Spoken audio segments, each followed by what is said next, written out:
we found a swarm of bees in a hedge that had been lopped, so I cut it out of the hedge the other day, and we borrowed these bees' roof to house these wild guys. So the rule of thumb in beekeeping is either move things less than 3 foot or more than 3 miles, because that's about their ranging. So because we moved these more than 3 foot and less than 3 miles, we put a branch in front so they knew that they were in a different place, so they reorient to their new surroundings and hopefully get the flyers all back in this one and not in their old home. So we can see that a colony has swarmed, which is their natural reproduction. So once a colony runs out of space, or it's not quite happy where it is, or it simply is time to reproduce. Times are good. The old queen will leave with half of the colony. They tend to settle in a bush and wait to find a new home. I think what's happened here is that the bees are quite happy staying in the bush, and they've actually started building wild comb.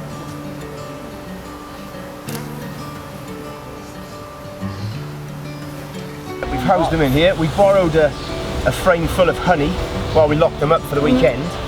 So they've smashed this, all gone, and they've either eaten it or stored it in their own hive, in their own comb here. And this is really great as well, because one of the downfalls of keeping bees in hives is that the comb can often be infected with diseases and pesticides that build up over time. So they've made this comb completely from scratch, so they shouldn't have any problems. Of course, varroa is a problem, but hopefully over time they can develop a natural resistance to these diseases. And hopefully we'll see more wild bees. The fact that these guys girls even, have survived for probably 2 weeks or more in a hedge means they're probably a pretty healthy colony, I would have thought. So we'll see. We'll do a few tests for some diseases on them, you know, over the course of the next few weeks.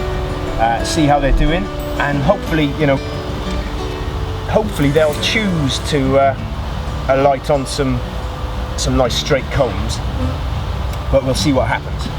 So I think they're grateful for their new home anyway. And again, another good reason to keep our hedgerows. It really does keep our wildlife alive.